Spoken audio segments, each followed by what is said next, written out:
Ladies and gentlemen, two of the biggest mistakes that I believe you can make in fantasy football is number one, holding on to a guy for too long that doesn't really have much value later on in the season, or number two, trading a person away too early before they actually shine and perform for your roster.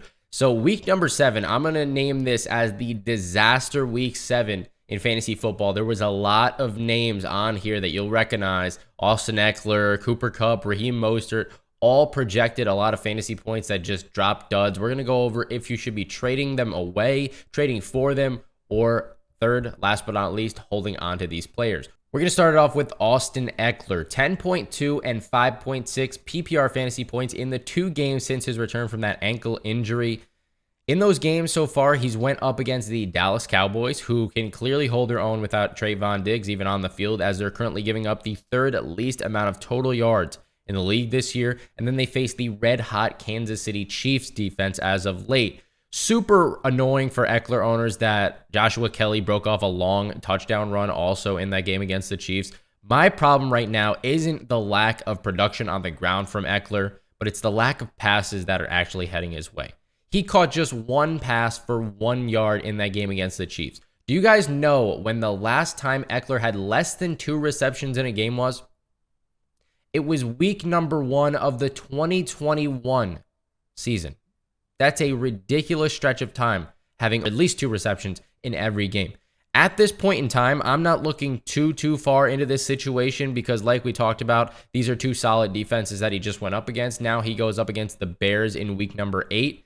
If he drops another dud against the Bears, then my confusion is certainly going to grow. I'm going to be a little bit worried. But we have gone over Ekeler's schedule in the past, and it includes the Broncos 2 times, the Raiders, and the Bills in the last 4 games of the season. So if you can trade for him, I really think that you should still be doing so. I know it's going to cost you a good amount of your roster. I realize that Austin Ekeler is a first-round fantasy pick, so it is going to cost you a decent chunk of change, but I do think it'll pay off because his value is a little bit declined at the moment for anybody who may be worried about his production for the rest of the year. Next up, we got Keenan Allen. I got to talk about Keenan Allen because it wasn't only Austin Ekeler that struggled in that game against the Chiefs. It was also Keenan Allen. He finished with under 10 fantasy points for the first time this year, 4 catches for 55 yards on 9 targets in that game, which I guess is good news if you own Keenan Allen in fantasy because he did lead all Chargers wide receivers in targets in that game. It's been a really even split for Keenan Allen so far. 3 out of the 6 games so far, he has got you over 20 PPR fantasy points and performed amazing. Couldn't ask for anything more in those games. And then 3 weeks, he's been pretty mediocre. Okay, so 3 games good, 3 games bad.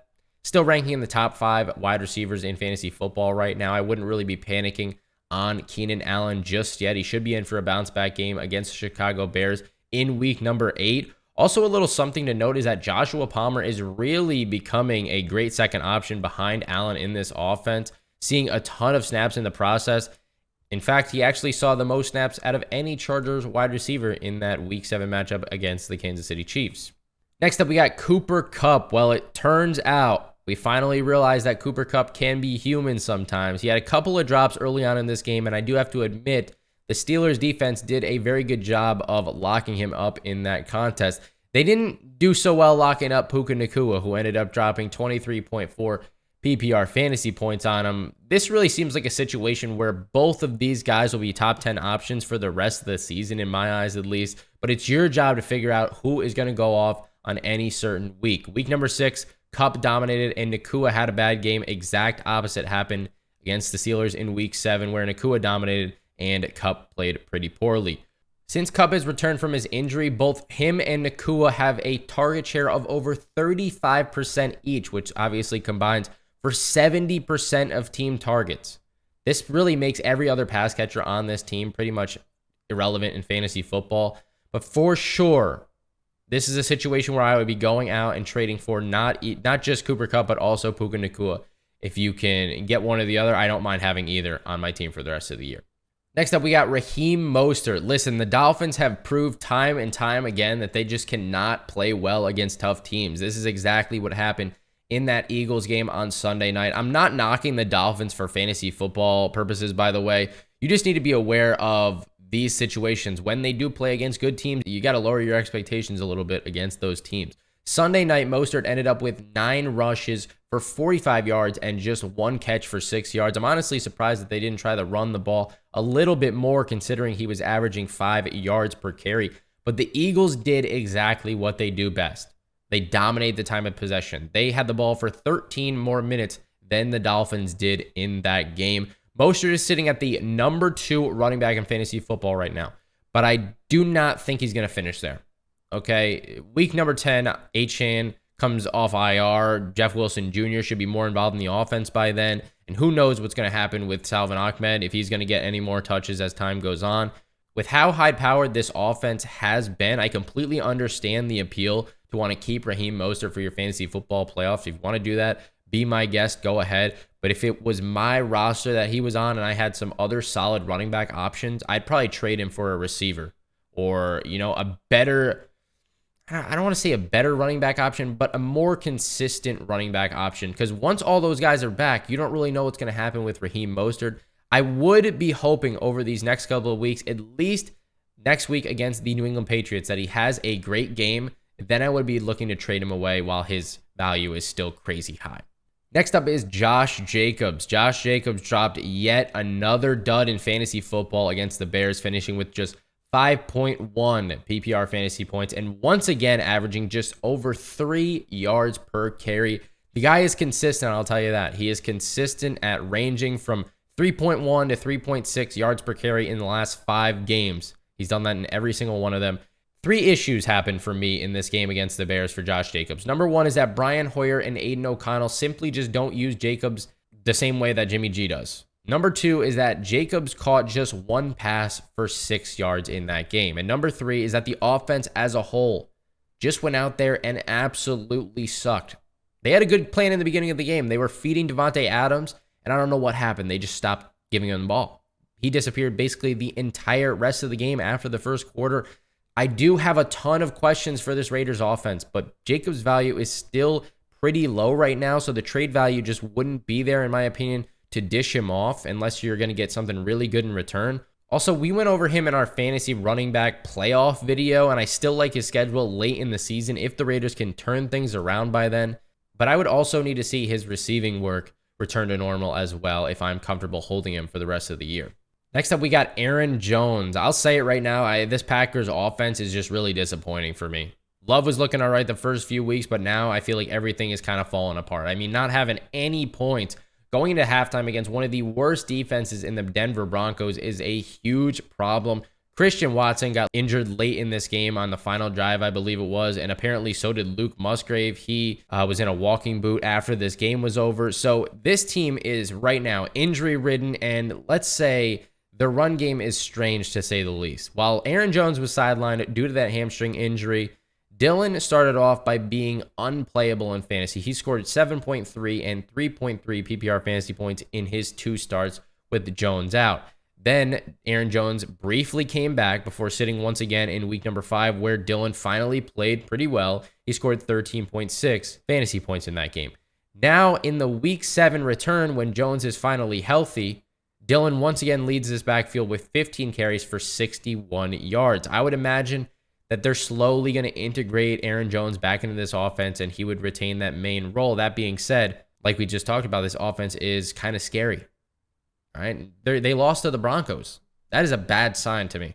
So if you have Aaron Jones, his trade value is pretty low right now. He's another one of those guys where maybe you hold on for the ride and just hope for the best, but I certainly wouldn't mind packaging him and setting him off for a better running back. Next up is Bijan Robinson, Mr. 0.3 fantasy points on Sunday. All I'm asking from Arthur Smith right here is a little heads up that Bijan is not feeling as well as he has in the past, or just simply don't play him. Simply sit him out the entire game and tell us beforehand. That would have been nice. But of course, this was probably their strategy heading in. They didn't want the Buccaneers to know that Bijan Robinson was just not going to get the ball at all or barely play at all. I guess you have to sit here and just have faith that Arthur Smith is telling the truth in this situation and that Bijan will be back to full capacity next week. I'll tell you what, it certainly made a lot of fantasy owners very upset to start off their past Sunday. But the good news is that the Falcons won, right? Nope. If I have Bijan on my team, I could care less that the Falcons won this game. They actually lead the division right now. which is pretty surprising. Next up, we got Marquise Brown. Marquise Brown could not get anything going against Seattle Seahawks this past Sunday, catching just 3 passes for 49 yards.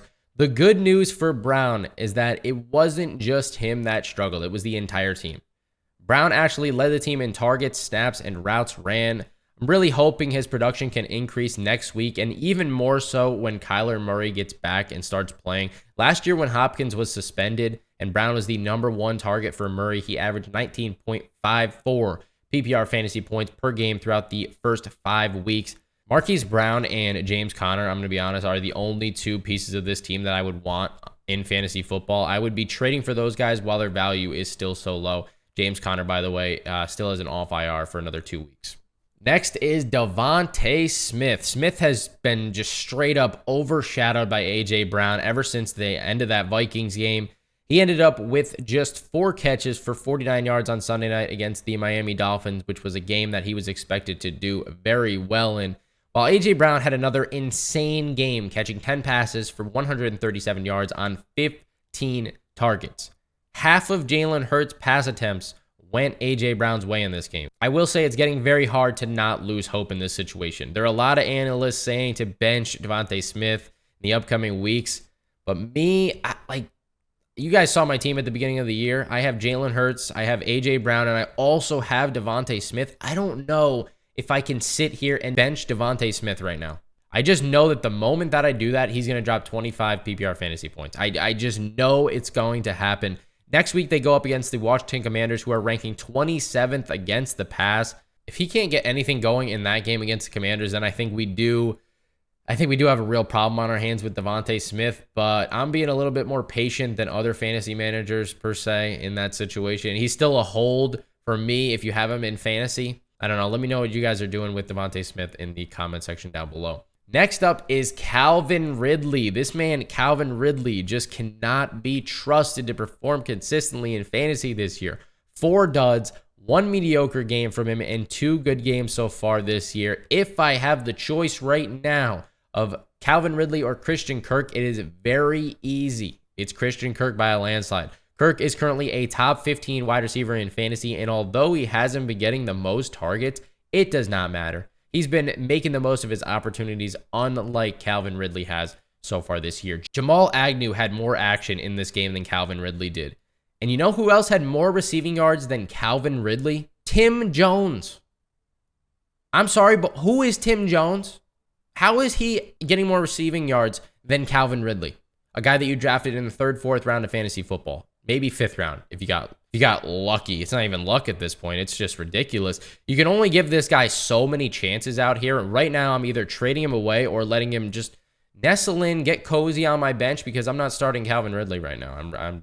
I just can't do it. Another guy that I don't know if I could start right now is Amari Cooper. He has been very disappointing as a fantasy wide receiver so far this year. A lot of people thought this Browns team as a whole was going to take that next step forward, but the only thing stepping up is the defense. Okay, and maybe the running game. The running game is not really that bad, even without Nick Chubb, but the passing offense so far has just looked horrible. Elijah Moore led the team in receiving yards against the Indianapolis Colts last weekend, but Amari Cooper did see more targets than Moore. Side note, Elijah Moore was supposed to be really good this season, but like I said, this Browns offense as a whole, I guess the passing game as a whole, has just not turned into that much at this point. I'm really hoping once Deshaun Watson is back and the weekly starter, that Cooper can find some consistency, but I'm not 100% sure that's even going to happen. That being said, Cooper's value is super low right now. So if you want to take a shot in the dark on Amari Cooper, say that he plays better with Deshaun Watson back as his quarterback, then I don't blame you. I just wouldn't count on him being a weekly starter, at least at this point in the season.